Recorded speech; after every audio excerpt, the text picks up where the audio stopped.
ఎంతోమంది కళ్ళ కన్నీళ్ళు వస్తే నా కళ్ళ నుంచి కూడా ఒక కన్నీటి చుక్కను నేను ధారపోసాను.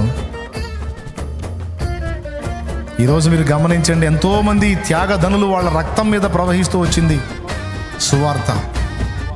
ఎంతోమంది వాళ్ళ జీవితాలని పణంగా పెట్టి వాళ్ళ చదువు, డబ్బు, వాళ్ళ సొంత ప్రాంతం అన్నిటినీ కూడా వదిలేసుకొని వాళ్ళ జీవితాలను పణంగా పెడితే ఈరోజు నీకు నాకు సువార్త అందింది. ఎంతోమంది ప్రార్థనా పరులు నీ నిమిత్తం ప్రార్థన చేస్తే ఈరోజు నీ మనసు దేవుని వైపు తిరిగింది. దేవుడు అడుగుతున్నాడు, మరి నీ సంగతో, మరి నీ సమర్పణ, నీ త్యాగం ఏంటి అని అడుగుతున్నాడు. మరి ఏం చెప్దాం? విశ్వవృష్టికి అశ్రు ఒక్కటి ధార పోసాను అన్నాడు.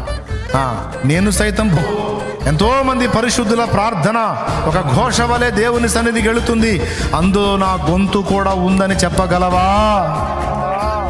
ఎంతోమంది కళ్ళు కన్నీటి ప్రార్థన చేస్తున్నాయి, అలాంటి కన్నీటి వృష్టిలో నా కన్నీటి చుక్క కూడా ఉందని చెప్పగలవా? ఎంతోమంది క్రీస్తు సువార్తను వ్యాపింపజేయడానికి సమిధలయ్యారు. సత్య సువార్తను చేతబట్టుకుని లోకమందు జ్యోతులయ్యారు, లోకమును వెలిగించారు. మరి నీ నుండి కూడా కొంత వెలగాల్సి ఉంది కదా బిడ్డ. ఏమంటావు? ఇంకా నువ్వే మారకపోతివి, ఇంకా నువ్వే మారు మనసు పొందకపోతివి, ఇంకా నువ్వే బాప్తిస్మం పొందకపోతివి, ఇంకా నువ్వే పాపంలో బ్రతుకుతుంటివి. నువ్వు ఎప్పుడు మారేది? రక్షణ ఎప్పుడు పొందేది? దైవ సేవలో సమిధయ్యేది ఎప్పుడు? ఈ వృష్టిలో నీ అశ్రువు ఎప్పుడు ఉంటుంది?